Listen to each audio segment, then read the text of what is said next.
Shiro est un garçon qui a perdu toute sa famille dans un accident, mais il est sauvé par Kiritsugu, un magicien à la recherche du Saint Graal pour sauver le monde. Kiritsugu se prend immédiatement d'affection pour le garçon et décide de devenir son père adoptif et son mentor. Un jour, alors qu'ils se rendent à une mission, Kiritsugu explique à Shiro ce qu'est la famille Sakatsuki. Cette famille suit une religion selon laquelle les enfants de moins de 6 ans sont considérés comme plus proches de Dieu, ce qui leur confère le pouvoir de faire des vœux.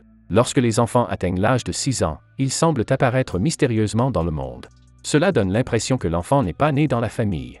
Il s'agit toujours d'un enfant adopté ou d'un parent. À partir de cette religion, Kiritsugu pense que la famille cache peut-être l'enfant de Dieu qu'il recherche pour réaliser son désir de sauver l'humanité.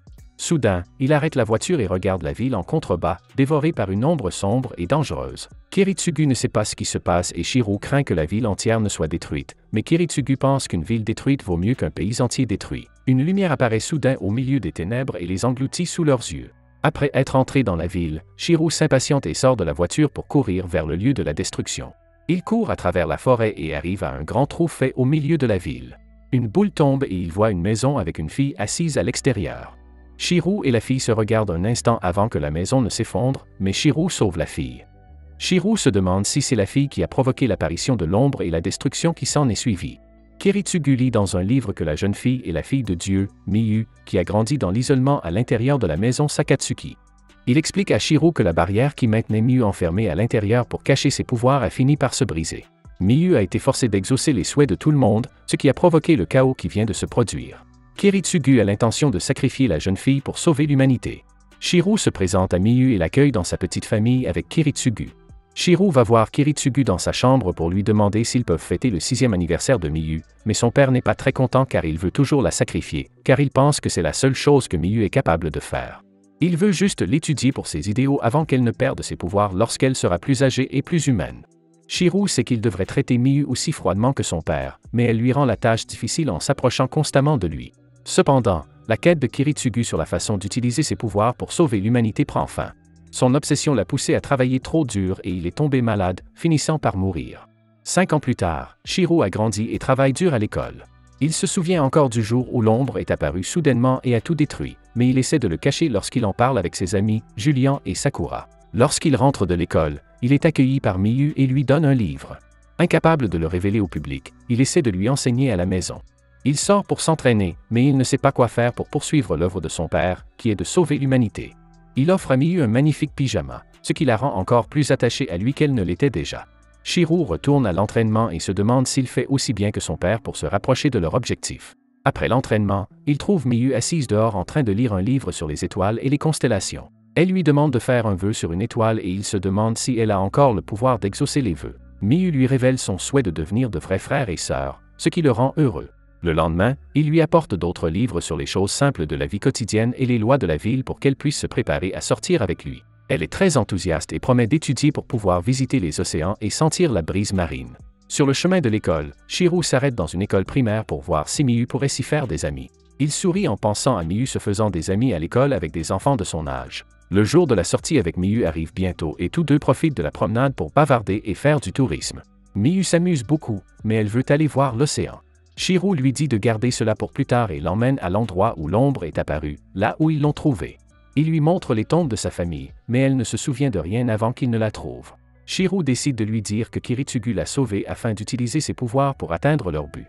Avant qu'il n'ait pu finir de s'expliquer, Julian, son ami, apparaît avec une petite fille que Shiro a vue à l'école primaire. Il commence à soupçonner que Miyu est la petite fille qu'il cherchait. Shiro dit immédiatement à Miyu de s'enfuir.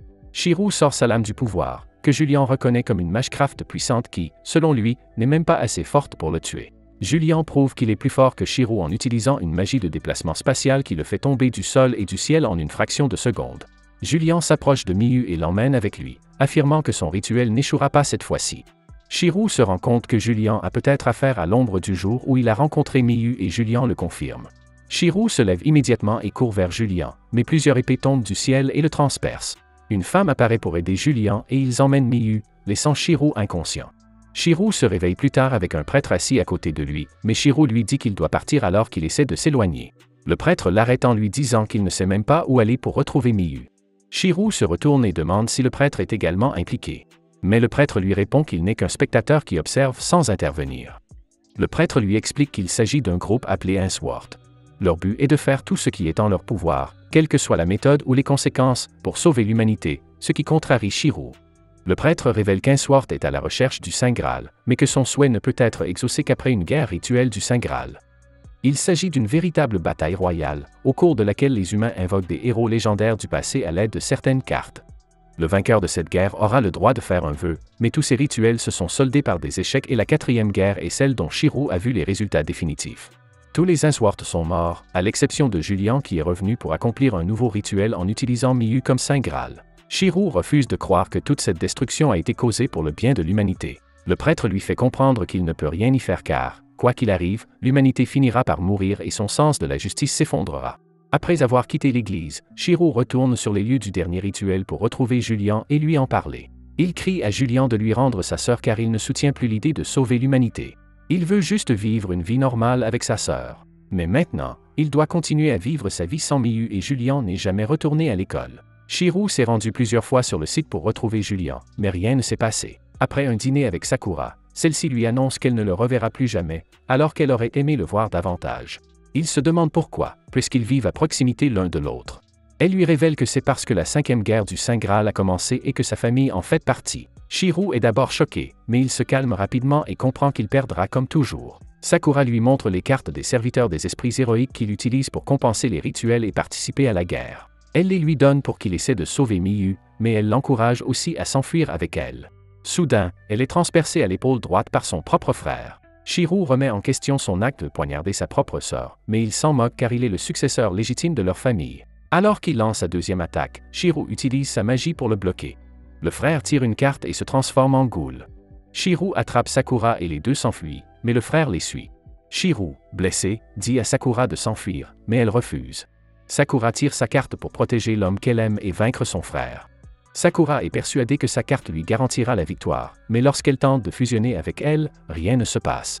Son frère lui explique que Julian ne lui a pas fait assez confiance pour lui donner une vraie carte, la laissant sans défense. Le frère la tue sur le coup, ce qui rend Shirou furieux et lui donne un coup de pied dans l'estomac. Shirou retrouve la volonté de se lever et de se battre et utilise la carte que Sakura lui a donnée pour fusionner et devenir un nouvel homme. Il coupe les tentacules du frère de Sakura, le faisant hurler d'agonie et se demandant pourquoi la fausse carte fonctionne. Il ne s'agit pas d'un héros légendaire du passé, mais de Shirou du futur, le gardien de l'humanité, et il lui donne un coup de poing au visage. Son frère se transforme en une bête encore plus grande et attaque Shirou. Shirou riposte et finit par le tuer. Shirou réalise enfin qu'il existe un moyen de sauver Miyu. Il doit vaincre tous les participants à la guerre du Graal et leur prendre les cartes. Shirou part à la recherche des cartes et rencontre rapidement les 6 autres ennemis qu'il vainc sans trop d'efforts. Lorsque le dernier ennemi tombe à terre, le prêtre apparaît pour lui annoncer qu'il a gagné la guerre et qu'il a droit à un vœu. Le prêtre lui dit où se trouve Miyu et il se dirige immédiatement vers le mont Enzo. Il y rencontre Julian, qui pense que Shirou ne se soucie que du lien avec sa sœur plutôt que de la survie de l'humanité. Mais Shirou le plaint d'avoir été si seul pendant toutes ces années qu'il le considère comme un mâle et qu'il réalise d'où il vient. Tout comme les parents de Miyu, il ne souhaite que le bien-être et le bonheur de la jeune fille. Il se détourne de Julian et se rend dans la grotte où se trouve Miyu. Elle se réveille et lui demande pourquoi il est venu là alors qu'il lui a avoué qu'il voulait se servir d'elle comme d'un outil. Il lui répond qu'il n'a jamais feint ses sentiments pour elle et qu'en tant que frère, il veut la protéger. Shirou sort les cartes et lui souhaite d'aller dans un autre monde où elle trouvera une vie bonne, heureuse et paisible. Une fois le vœu exaucé, il descend de la plateforme et rencontre Angelica, la sœur de Julian. Il lui demande d'attendre un peu que Miyu ait fini, mais elle refuse car ses sentiments n'ont aucune valeur lorsque l'humanité est en jeu. Elle l'attaque immédiatement et lui aussi utilise son imitation de l'esprit héroïque et tente de l'affronter. Shirou ne parvient pas à la vaincre. Il a alors recours à son sort, créant une dimension alternative, échangeant sa place avec des objets et se téléportant. Leur combat commence et Shirou jure de consacrer la dernière vie qui lui reste à se battre pour ce en quoi il croit. Shirou est emporté et complètement vaincu. Dans son esprit, Shirou dit à son père que même s'il n'a pas réussi à devenir un héros capable de sauver les autres, il a gagné parce qu'il peut se vanter d'être un frère capable de protéger sa sœur. Pendant ce temps, Miyu se réveille dans l'autre monde, où elle peut vivre la vie que son frère désirait. Si vous avez aimé la vidéo, laissez un like, un commentaire et abonnez-vous. Merci d'avoir regardé cette vidéo.